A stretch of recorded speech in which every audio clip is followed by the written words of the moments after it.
자, 여러분들과 함께 사도행전 9장 1절부터 18절까지의 말씀을 살펴보도록 하겠습니다.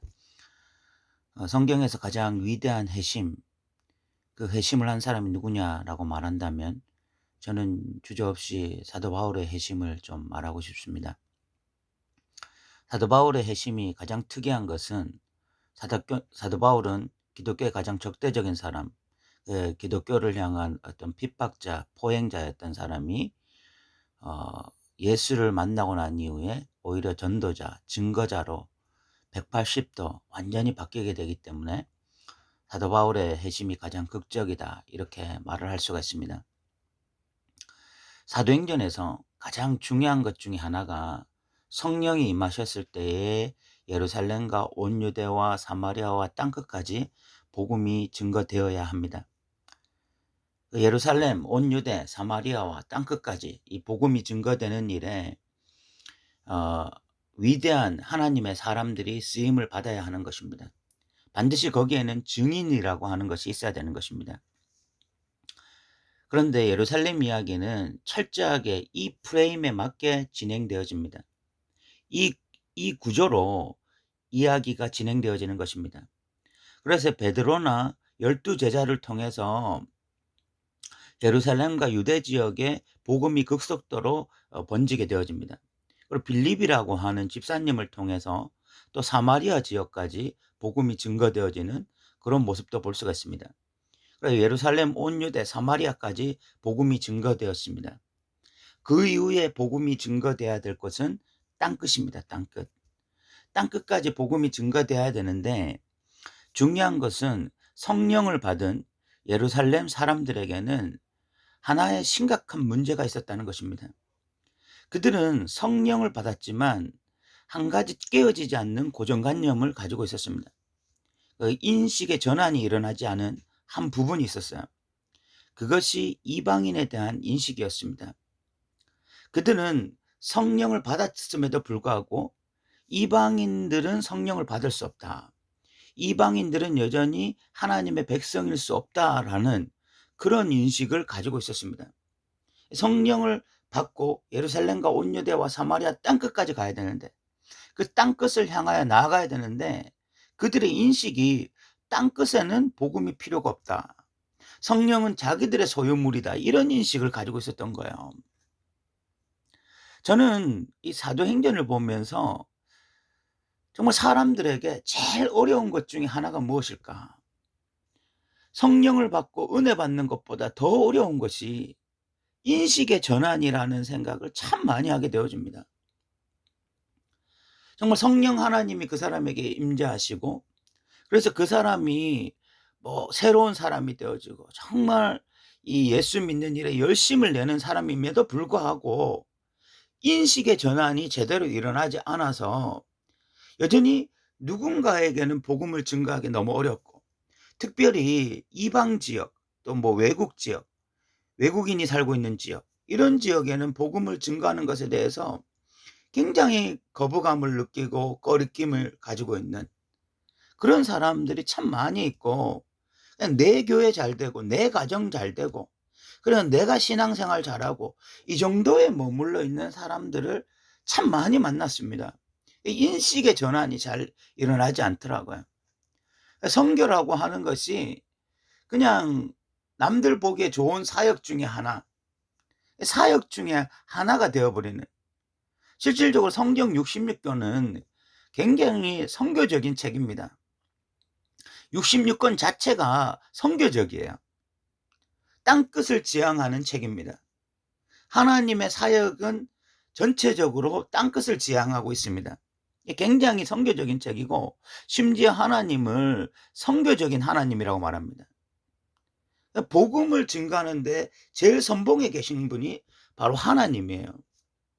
우리가 그런 하나님을 믿고 있음에도 불구하고 인식의 전환이 제대로 되지 않아서 그냥 이 선교라고 하는 부분이 하나의 예쁜 액세서리처럼 그냥 우리가 해도 되고 안 해도 되는, 또 한다고 하면은 그냥 이렇게 우리 보기에 좋은, 그냥 좋아 보이는 그런 그냥 사역에 그쳐 버리는 그런 한계가 너무나 많은 그런 사역이 어떤 선교 사역이 되어지고 많은 사역 중에 하나가 되어지는 이런 일들이 일어나더라는 것입니다.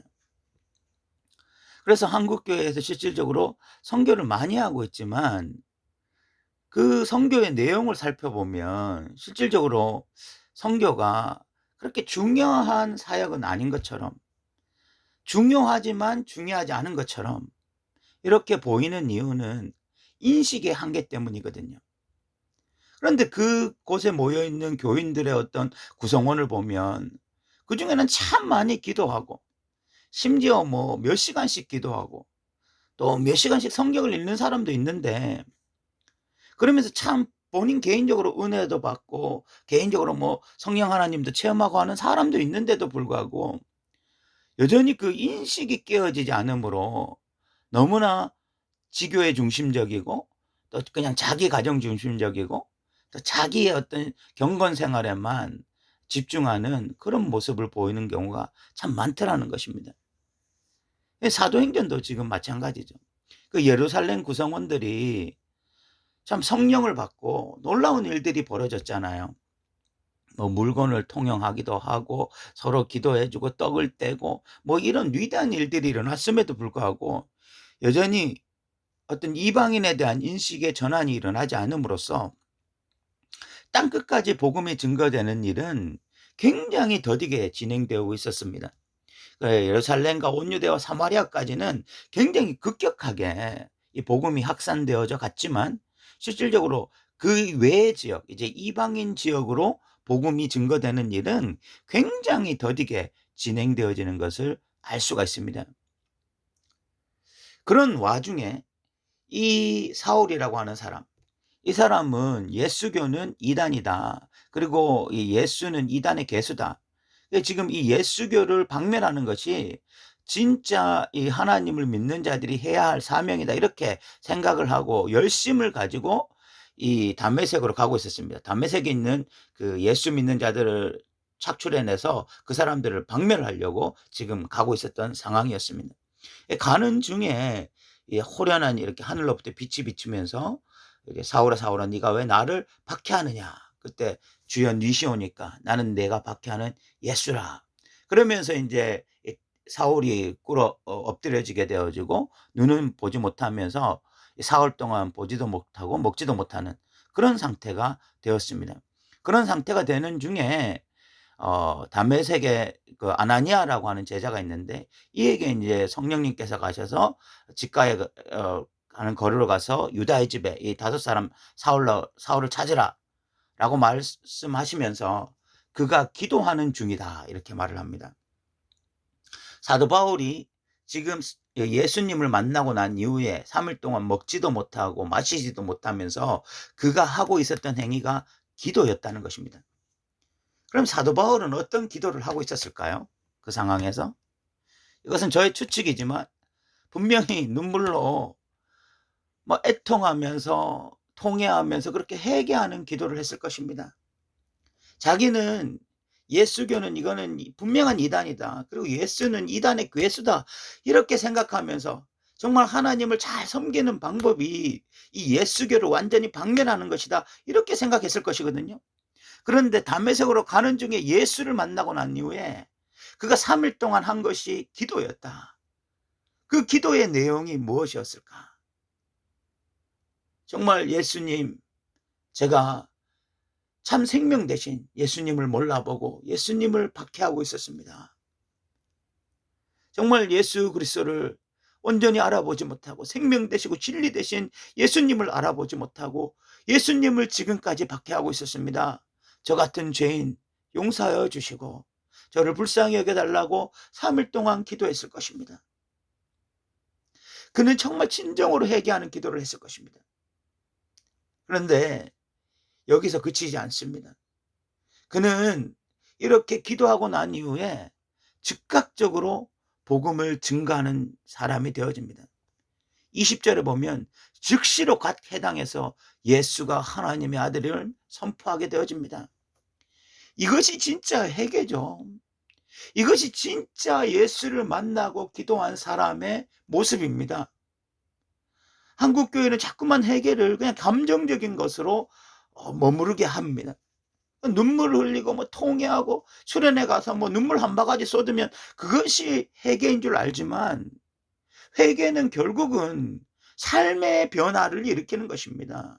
박해자가 전도자로 만드는 것이 회개인 것이지, 회개라고 하는 것이 박해하는 자리에서 눈물 흘리고 통회하고 그 다음에 다시 박해자로 돌아가는 것은 진짜 회개가 아닌 거예요.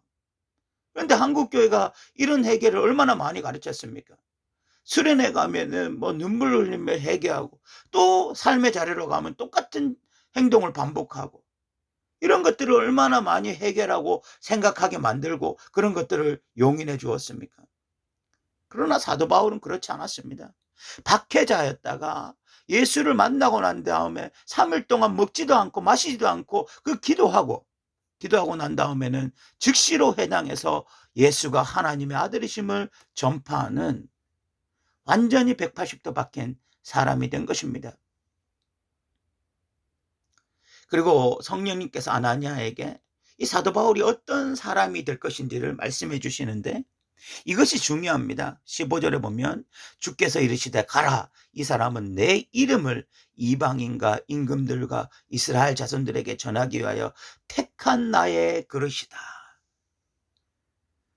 사도 바울이 왜 다메섹에서 예수님을 만나야 했느냐, 왜 이런 급진적인 회심을 경험해야 됐느냐? 사도 바울은 이방인을 위한 택한 그릇이었기 때문입니다. 예루살렘 교인들이 가지고 있는 인식의 한계, 가치관이 깨어지지 않는 그 한계를 극복할 사람, 그런 증인이 하나님에게는 필요했습니다. 그 사람이 누구냐? 바로 사도 바울이었던 것입니다. 사도 바울은 실질적으로 이 회심 이후에 이방인을 위한 택한 그릇이 되어져서 땅끝을 향하여 나아가는 자가 됩니다. 이방인에 대한 편견 없이, 이방인에 대한 다른 생각 없이 오히려 복음을 증거하는 그런 편견 없는 그리스도인으로서 하나님 앞에 존귀하게 쓰임받게 되는 것입니다. 사랑하는 성도 여러분, 우리에게서 편견이 제거되어야 됩니다. 하나님은 선교적인 하나님입니다. 성경책 66권은 선교적인 책입니다. 우리에게 누구라도 우리가 어떤 편견을 가져서는 안 되고, 누구에게 복음을 증거하는 것도 장애물이 있어서는 안 됩니다.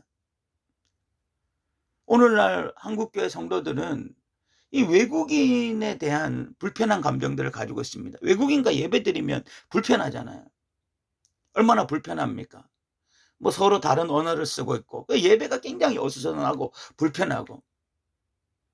그러나 이 땅에 온 나그네들을, 그 사람들에게도 복음이 소외되지 않아야 된다는 그 인식이 우리에게 있어야 됩니다. 기꺼이 불편한 예배를 드릴 수가 있어야 됩니다. 모든 열방이 각기 자기 언어로 하나님을 찬양하기를 소망해야 됩니다.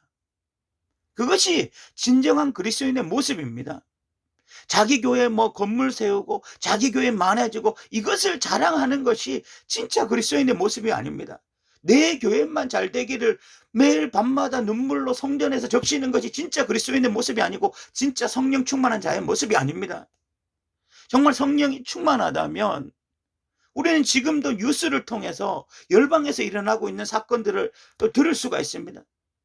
그런 열방에서 일어나고 있는 사건들에 대해서 우리가 가슴에 품고 기도할 수 있어야 되고, 그들의 아픔이 우리의 아픔이 되어야 되고, 그곳에도 복음이 증거되기를 소망해야 됩니다.